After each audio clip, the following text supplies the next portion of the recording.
नमस्कार दोस्तों, कहानियों की श्रृंखला में आज सुनेंगे सुभद्रा कुमारी चौहान जी की कहानी देवदासी।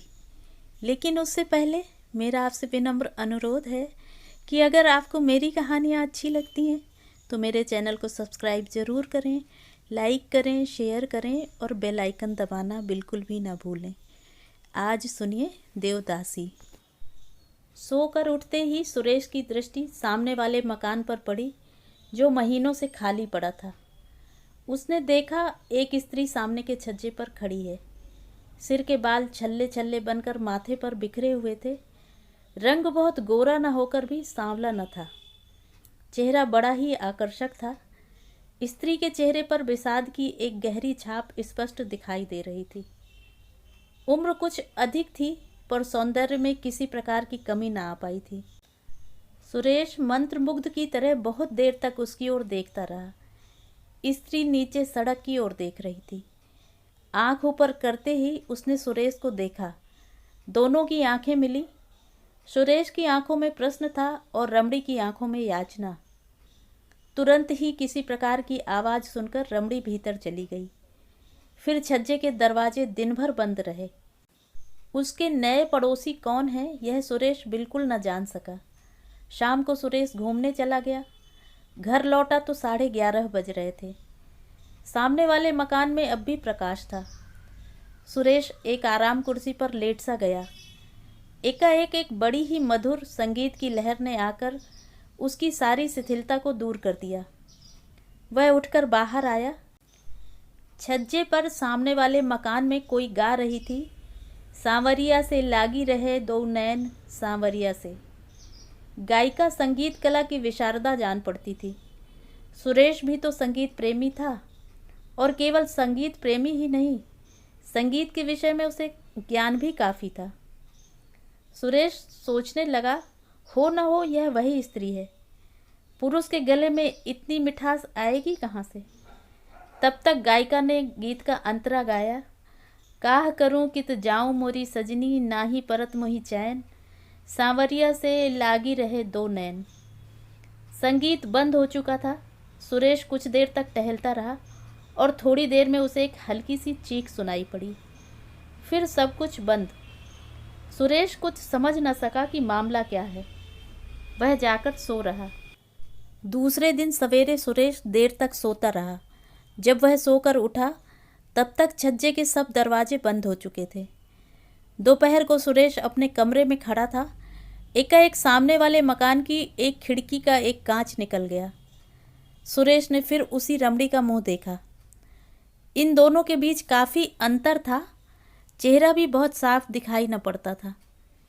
रमणी बहुत देर तक सुरेश की ओर देखती रही। आंखों में याचना थी, चेहरे पर करुणा। सुरेश कुछ समझ न सका कि मामला क्या है। वह बैठ गया। बैठ जाने पर वह स्त्री दिखाई न पड़ती थी। कुछ देर बाद सुरेश ने देखा कांच फिर उसी तरह जहाँ का तहाँ लगा दिया गया है।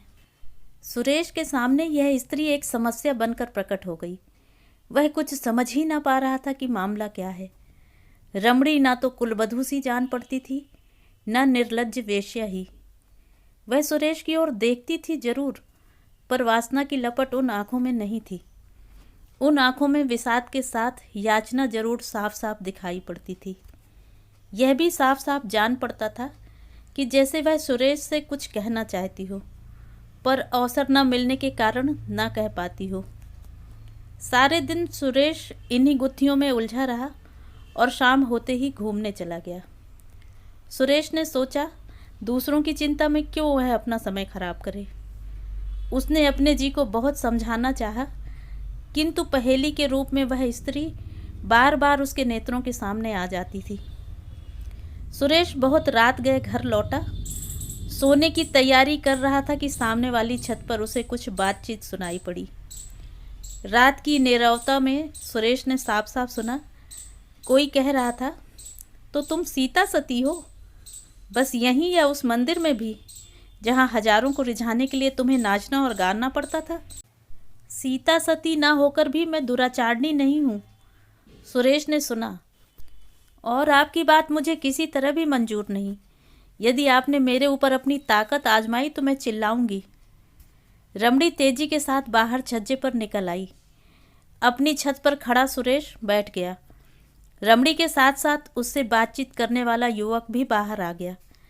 स्वर कुछ धीमा करके बोला, प्रतिमा, तुम्हें हम समझाते आ रहे हैं, तुम्हारे साथ किसी प्रकार का जुल्म नहीं करते। हम जानते हैं तुम कुलवधू नहीं हो, नाचने गाने का तुम्हारा पेशा है। एक नहीं अनेक पुरुषों से तुम्हारा संसर्ग रह चुका होगा। फिर हमारे साथ, जिसे तुमने अपने मीठे और मधुर व्यवहारों से उन्मत्त बना दिया है, तुम्हारा व्यवहार ऐसा क्यों है? प्रतिमा बोली, मीठे और मधुर व्यवहार का यह अर्थ कदापि नहीं होता नरेंद्र बाबू कि हम आपको अपना शरीर अर्पण कर दें। फिर मेरा यह शरीर तो देवता को अर्पित हो चुका है। मैं देवदासी हूँ, मुझसे वह बात न होगी। नरेंद्र एक व्यंग की हंसी हंसता हुआ बोला, तो तुम अभी तक सती हो, यही ना? और वह पुजारी जिसके पीछे पीछे तुम? प्रतिमा बात काटते हुए बोली, बस बस रहने दीजिए, आप पुजारी जी का नाम न लीजिए। वे मेरे पिता तुल्य हैं, वे बहुत सीधे हैं। अगर वे सीधे ना होते तो आप मुझे वहाँ से धोखा देकर ला भी न सकते थे। नरेंद्र का नशा इस समय जोर पर था। वह क्रोध से बोला, मैंने उन्हें धोखा दिया है या तुमने मुझे उल्लू बनाना चाहा है? साफ साफ कहो, क्या तुम्हारी खुद की इच्छा न थी मेरे साथ घूमने चलने की? प्रतिमा, घूमने जाना दूसरी बात है और घूमने के बहाने भाग जाना दूसरी बात है। आपने पुजारी जी से नहीं कहा था कि शाम होने से पहले लौट आएंगे? नरेंद्र, ओहो, इतनी भोली तो ना बनो। तुम नहीं जानती थी कि हम लोगों ने घूमने की बात क्यों की है? तुम बड़ी नीच हो। सब कुछ तुम्हारे ही कारण हुआ है और तुम अब मुझे ही बेवकूफ़ बनाना चाहती हो।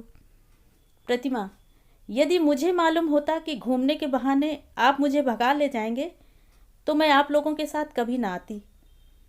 झूठ बोलते हुए तुम्हें लज्जा नहीं आती? किसी दूसरे से आंख लड़ गई है, यह क्यों नहीं कहती? बेहया कहीं की, कहकर नरेंद्र गुस्से से छत पर टहलने लगा। प्रतिमा ने कहा, आपका व्यवहार मेरे साथ बहुत उद्दंड होता जा रहा है। मैं इसकी आदी नहीं हूँ। उद्दंड व्यवहार इसको कहते हैं। कहते हुए नरेंद्र ने कसकर एक तमाचा प्रतिमा को लगा दिया। प्रतिमा चीख पड़ी। कमरे में नरेंद्र के साथी व अन्य युवक निकल आए। उनमें से एक बोला, यार नरेंद्र, छोड़ो भी, तुम भी क्यों इतने पीछे पड़े हो? नरेंद्र बोला, पीछे पड़ने की बात नहीं है। तुम जानते हो आज 1 महीने से हम लोग इसी के पीछे रुपया पैसा और समय बर्बाद कर रहे हैं। कुछ मेरा अकेला अनुमान भी नहीं, तुम्हारा सभी मित्रों का अनुमान था कि यह हम लोगों के साथ भाग जाना चाहती है। तभी तो हम लोगों ने इसे वहाँ से निकाला। नहीं तो औरतों को भगाना कुछ हमारा पेशा थोड़े ही है। तुम लोग बेवकूफ़ बन सकते हो, पर मैं ना बनूंगा। मैं अभी इसे सीधी किए देता हूँ। ऐसा कहते हुए नरेंद्र ने प्रतिमा के पास आकर कहा, यह रोना किसे सुना रही हो? अब कोई तुम्हारे नखरों को देखकर धोखा नहीं खा सकता। तुम्हारी जात ही ऐसी होती है। उल्लू फांस कर रखने में तुम लोग अपनी विजय समझते हो, पर हम वह उल्लू नहीं हैं कि फंस जाएं। पहले तुम्हें फंसा लेंगे, बाद में हम फंसेंगे। प्रतिमा ने कहा, ठीक है, आपकी कैद में हूँ, जो चाहे आप कर सकते हैं, पर मैंने आप लोगों को पढ़ा लिखा सभ्य पुरुष समझा था। मैं क्या जानती थी कि पुरुष के रूप में आप राक्षस हैं। हम राक्षस हैं? नरेंद्र ने दूसरा तमाचा प्रतिमा को जड़ दिया। और तुम देवी हो, बदजात कहीं की। मंदिर का राई रत्ती हाल जिसे ना मालूम हो, उसके सामने अपने सतीत्व का ढोंग रचना। यहाँ पहले ही सब कुछ जान लिया था, तब पैर आगे बढ़ाया था। हमने कोई कच्ची गोलियां नहीं खेली हैं। अब सुरेश से रहा ना गया, उठकर खड़ा हो गया। टॉर्च फेंकते हुए उसने कहा, आप लोगों की बात करीब आधे घंटे से मैं सुन रहा हूँ। इतनी बातें सुनने के बाद इसी परिणाम पर पहुँचा हूँ कि आप लोगों ने इसको कैद कर रखा है। यह आपकी कोई नहीं, इसे आप भगा लाए हैं। नरेंद्र ने उसी क्रोध के स्वर में कहा, हमारे आपस के झगड़े में पड़ने वाले तुम कौन हो? सुरेश बोला, मैं एक मनुष्य हूँ जो मनुष्यता का बर्ताव करना चाहता है। यदि आप लोगों ने मेरे साथ दूसरी तरह का बर्ताव किया तो फिर मुझे पुलिस का आश्रय लेना पड़ेगा। मामला पुलिस तक गया। वे चारों व्यक्ति जमानत पर छोड़े गए। प्रतिमा को उसकी इच्छानुसार सुरेश के साथ छोड़ दिया गया। सुरेश उसे उसके मंदिर के पास पहुंचा देना चाहता था, परंतु प्रतिमा उसी रात में बीमार हो गई और लगातार 1 महीने तक बीमार रही। बीमारी से अच्छे होने के बाद अस्पताल से लौटकर प्रतिमा सुरेश की अतिथि हुई। एक दिन सुरेश बोला, अब आपको मंदिर पहुंचाना पड़ेगा, किंतु आपने अब तक यह नहीं बताया कि आप इन लोगों के चंगुल में कैसे फंस गईं। प्रतिमा बोली, गुजरात के देहाती इलाके में दुर्गा देवी का एक बड़ा प्राचीन मंदिर है। मंदिर से लगी हुई बहुत सी जायदाद है, जिसकी सालाना आमदनी 30,000 के करीब होती है। उसी मंदिर की मैं देवदासी हूँ। माता पिता ने मान्यता मानी थी कि यदि संतान होगी तो कन्या संतान देवता की भेंट चढ़ा देंगे। मैं उनकी दूसरी संतान हूँ। 5 वर्ष की आयु में वे मुझे मंदिर में छोड़ गए। मंदिर के कई ट्रस्टी हैं और एक प्रधान पुजारी, और भी कई पुजारी हैं। प्रधान पुजारी पढ़े लिखे विद्वान और बहुत नेक हैं। मंदिर की आमदनी से बहुत से छात्रों को छात्रवृत्ति मिलती है। बहुत से अनाथ और विधवाओं का पालन होता है। प्रधान पुजारी के कारण मंदिर में किसी प्रकार का अनाचार नहीं हो पाता। मेरे अतिरिक्त और भी देवदासियां हैं। मंदिर के ट्रस्टी तथा अन्य लोग देवदासियों के साथ अनाचार करना चाहते हैं, पर प्रधान पुजारी के मारे यह नहीं हो पाता। इसीलिए ट्रस्टीगण पुजारी जी से असंतुष्ट हैं। मुझे पुजारी जी ने छुटपन से ही हिंदी और संस्कृत की शिक्षा दी है। मैं मंदिर में नाचने गाने के बाद उनका लिखने पढ़ने का भी बहुत सा काम कर देती थी। वे बहुत बूढ़े हो चुके हैं। नरेंद्र वगैरह 6 आदमी एक दिन हमारे मंदिर में पहुँचे। ये लोग पढ़े लिखे सब कहलाते हैं। पुजारी जी ने इनके आदर सत्कार का भार मुझे सौंपा। इसके बाद इन्होंने मंदिर में कुछ दिन ठहरना चाहा। आने जाने वालों के लिए ठहरने का प्रबंध वहाँ काफ़ी अच्छा है। उसके बाद ये लोग धोखा देकर मुझे यहाँ ले आए। कई जगह ले गए, कहीं 1 दिन ठहरे, कहीं 2 दिन। सब जगह मुझसे यही कहते रहे कि पुजारी जी से पूछ लिया है, पर मुझे संदेह हो गया।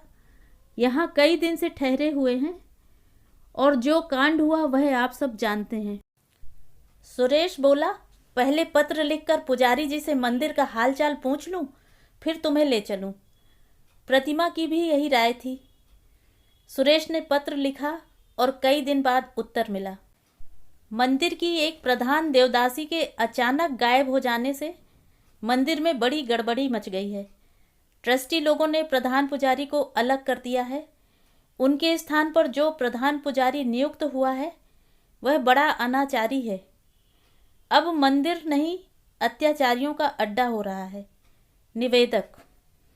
पत्र पढ़कर प्रतिमा ने कहा, अब मैं वहाँ जाकर क्या करूँगी? सुरेश ने कहा, फिर अब क्या करना चाहिए? हताश सी होकर प्रतिमा बोली, मैं क्या कहूँ, आप ही जानिए। सुरेश ने कहा, मेरा तो विचार है कि आप विवाह करके किसी भले आदमी की कुलवधू की तरह रहिए। प्रतिमा चौंक पड़ी। विवाह? मुझसे कौन विवाह करेगा? और फिर विवाह की मेरी उम्र भी तो नहीं रही। सुरेश ने प्रतिमा के पास जाकर प्रेम, श्रद्धा और आदर के भाव से कहा, उम्र की बात मत कहो प्रतिमा। शेक्सपियर ने जिससे विवाह किया था उसकी उम्र उससे 9 साल अधिक थी। विवाह 2 आत्माओं का मिलन है और आत्मा कभी वृद्ध नहीं होती। मैं तुमसे विवाह कर सकता हूँ। प्रतिमा का चेहरा लज्जा से लाल हो रहा था। उसका मस्तक झुकते झुकते सुरेश के चरणों पर आ गिरा। तो ये थी कहानी। कहानी आपको कैसी लगी? कमेंट करके ज़रूर बताएं।